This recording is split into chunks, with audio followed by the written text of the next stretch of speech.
Hello students, कैसे हैं आप सभी। स्वागत है आप सभी का हमारे यूट्यूब चैनल में। सुबह हमने क्लास 10th के स्टूडेंट्स के लिए त्रिकोणमिति के विशेष कोणों के अनुपात पर हमने एक टेबल बना करके आपको समझाया था। हमने ये भी बताया था कि इन कोणों को कैसे ज्ञात किया गया, इन कोणों के जो विशेष अनुपात हैं इन्हें किस प्रकार हम ज्ञात करेंगे, उस पर भी हम आपके लिए एक वीडियो लाएंगे। तो हम आपके लिए आ गए हैं। सबसे पहले हम त्रिकोणमिति अनुपातों में 45 अंश के त्रिकोणमिति अनुपात को ज्ञात करेंगे। 45 अंश के त्रिकोणमिति अनुपात के लिए हमें एक समकोण त्रिभुज कंसीडर करना होगा। आप देख पाएंगे हमने यहाँ पर एक त्रिभुज लिया है ए बी और सी। जब इसमें समकोण बी है 90 डिग्री और हमें 45 अंश के कोण का अनुपात ज्ञात करना है, तो कोई एक 45 अंश हमें मान लेना होगा। जब एक एंगल 45 डिग्री होगा तो दूसरा जो शेष बचा हुआ एंगल है ये भी 45 डिग्री ही होगा। कारण है कि त्रिभुज के तीनों अंतःकोणों का योग 180 अंश होता है, क्योंकि ये 90 है ही, बाकी का योग 90 होगा। हमने एक कंसीडर किया था 45, बाकी दूसरा भी 45 ही होगा। अब अगर हमें ये एक चीज और यहां से आप देख सकते हैं, वो ये मान लेते हैं कि इस भुजा की लंबाई a है और आप जानते हैं जब किसी समद्विबाहु त्रिभुज में, ये एक समद्विबाहु समकोण त्रिभुज है, जब किसी समद्विबाहु समकोण त्रिभुज में जब दो कोण बराबर हैं तो जाहिर सी बात है दो भुजाएं भी बराबर होंगी। तो यहां पर हमने एक कंसीडर किया हुआ a, तो ये भी a हो जाएगा।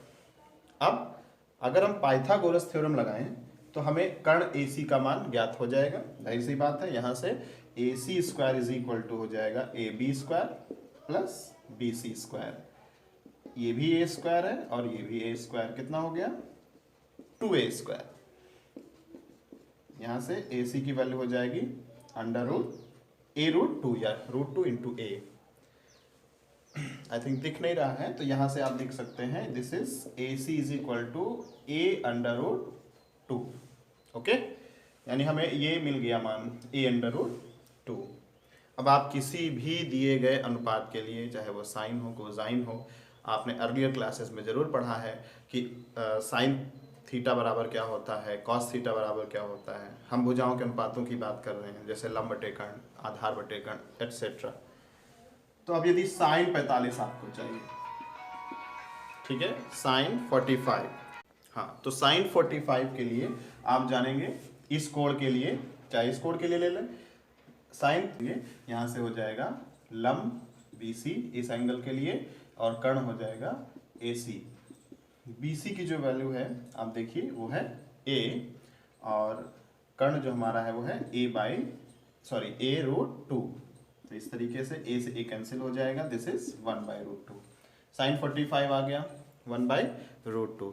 इसी तरीके से आप cos 45, tan 45 और सभी त्रिकोणमितीय अनुपातों के मान 45 अंश के कोण के लिए ज्ञात कर सकते हैं by using that formula which you have already studied in class, very first chapter, okay, जिसमें आपने जाना था कि साइन थीटा बराबर क्या होता है लंब बटे कर्ण, कॉस थीटा आधार बटे कर्ण, टेन थीटा लंब बटे आधार। तो उसको ज्ञात कर सकते हैं इस तरीके से। चलिए अब हम ज्ञात करेंगे साइन 30 डिग्री और 60 डिग्री के मानों को।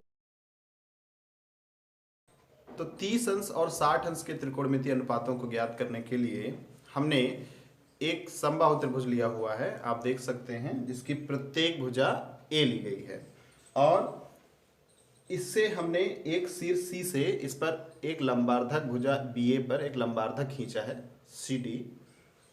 आप जानते हैं समबाहु त्रिभुज का प्रत्येक कोण 60 अंश होता है और लंबार्धक है, इसलिए कोण ये जो हो जाएगा दो भागों में बढ़ जाएगा 30-30, ठीक है। और अब हम साइन 30 और साइन 60 या किसी भी एंगल्स को एज इट इज फाइंड कर सकते हैं। आपको ये भी पता है इस कोण के लिए ये हमारा लंब हो जाएगा और ये कर्ण हो जाएगा।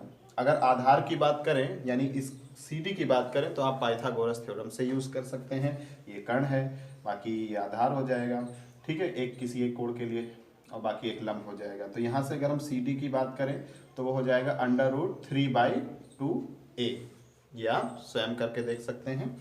चलिए, तो हम अब सबसे पहले साइन 30 निकालना चाह रहे हैं। तो साइन 30 क्या होता है, अब जाने। साइन थीटा बराबर लंब बटे कर्ण। इस कोण के लिए लंब हमारा ये है। अब जाहिर सी बात है, लंब बार्धक खींचा है तो a का आधा हो जाएगा, ये आपका हो जाएगा a/2 लंब बटे कर्ण। कर्ण कितना है, a है। अब आप इसको जब सॉल्व करोगे तो ये आपका हो जाएगा a/2 multiplied by 1/a, that means 1/2। Similarly sign 60 भी ज्ञात कर सकते हैं यहाँ से।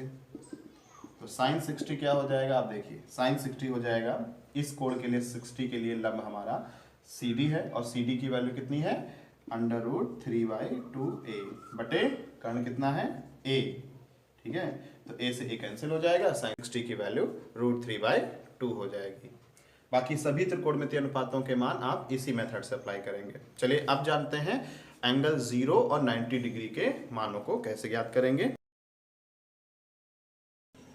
तो अब यदि हम बात करें 0 अंश के त्रिकोणमितीय अनुपात की, तो आप देखेंगे हमारे पास एक राइट एंगल ट्रायंगल है। हमने उसकी कई स्थितियां दर्शा ली हैं।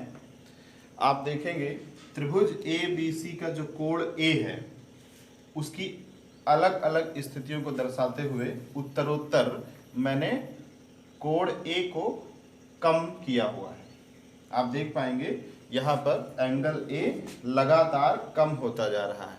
जैसे जैसे एंगल A कम होता जा रहा है, यानी छोटा होता जा रहा है, वैसे वैसे ये जो भुजा AB है वो तो उतनी ही बड़ी है, किंतु भुजा BC का जो परिमाण है वो उतना ही छोटा होता जा रहा है ना।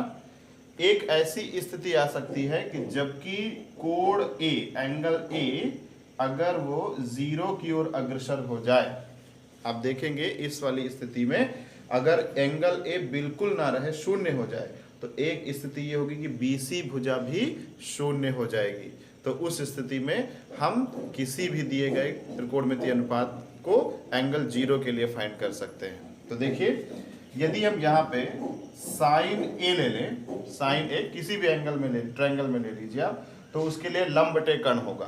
और अब चूंकि लंब आप देखेंगे बचेगा ही नहीं, ठीक है, BC/AC होना चाहिए, लेकिन BC जबकि A 0 की ओर अग्रसर होगा, आप देखेंगे नेक्स्ट, यानी A अगर हमारा 0 हो जाए तो BC ऑलरेडी 0 हो जाएगा।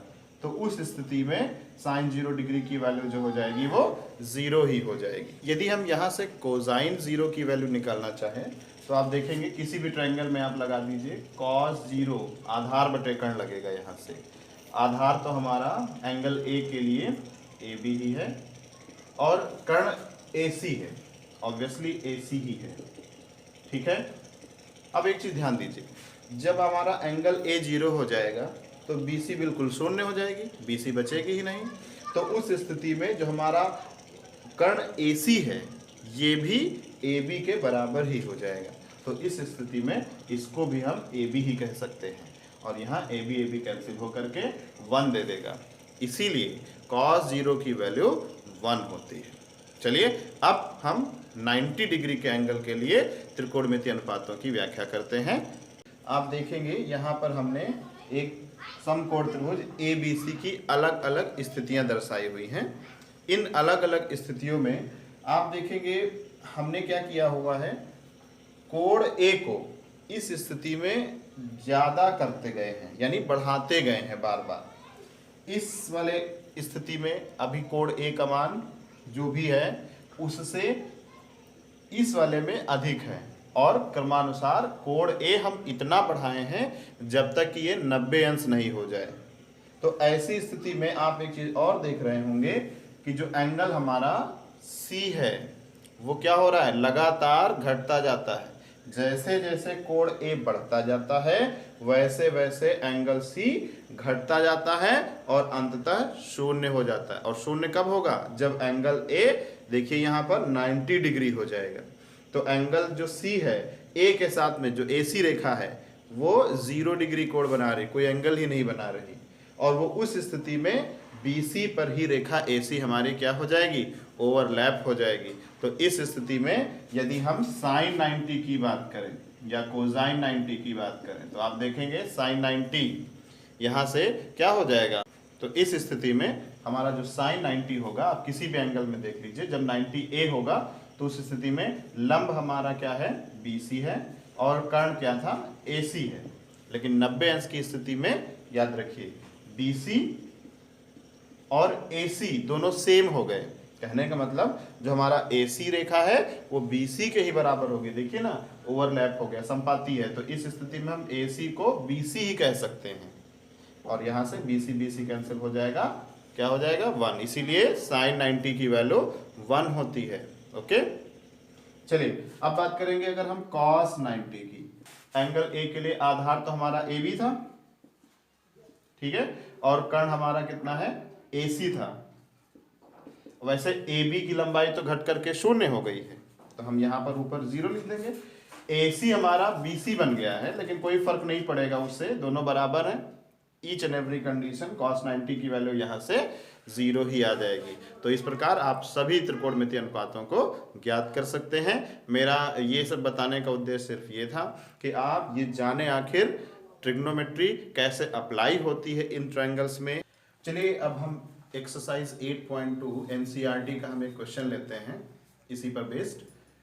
क्वेश्चन कुछ इस प्रकार है, क्वेश्चन नंबर 3 है, गिवन है tan a plus b is equal to √3 and tan a minus b is equal to 1 by √3 where a plus b greater than 0 and less than or equal to 90 degree, then we have to find out a and b। चलिए solve करते हैं इसको। चलिए सबसे पहले जो हमें दिया हुआ है tan a plus b is equal to √3। अब आपको करना क्या है, √3 की जो वैल्यू टेंजेंट में ही आपको लिखनी है यहाँ से। तो देखिए क्या होता है, यहाँ से आ जाएगा tan a plus b is equal to tan 60 की वैल्यू होती है √3। तो यहाँ से हो गया tan 60। अब देखिए दोनों पक्षों से कंपैरिजन करेंगे तो हमें क्या मिलेगा, a plus b is equal to 60 degree, और इसको हम इक्वेशन नंबर 1 कंसीडर कर लेंगे। सिमिलरली अगेन सेकेंड इक्वेशन जो हमें दे रखी थी, सिचुएशन जो दी थी, tan a minus b is equal to 1 by √3, और आप जानते हैं 1 by √3 tan में tan 30 की वैल्यू होती है, तो यहाँ पे हम tan में ही रखेंगे, तो ये हो जाएगा आपका tan 30 डिग्री। तो यहाँ से हो गया a minus b is equal to 30 degree.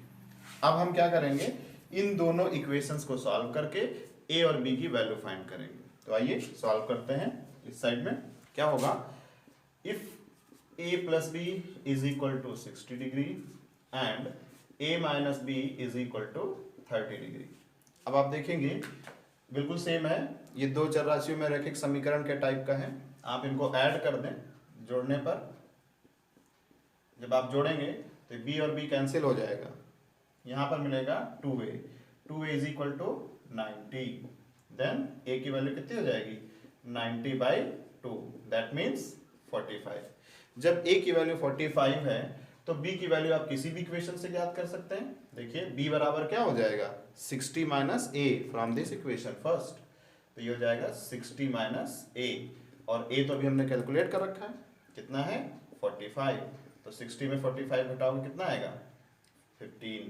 तो इस तरीके से a और b की वैल्यू हमें मिल जाती हैं, और ये शर्त भी पूरी हो रही है कि दोनों का योगफल 0 से बड़ा हो और 90 से छोटा हो। जाहिर सी बात है 45 और 15 आप जोड़ोगे कितना आएगा 60, जो कि 0 से बड़ा है बट 90 से छोटा है। तो आई होप सो आप सभी को वीडियो अच्छा लगा होगा। आप सभी ज़्यादा से ज़्यादा इस वीडियो को शेयर करें और सब्सक्राइब भी करें हमारे चैनल को। Thank you so much.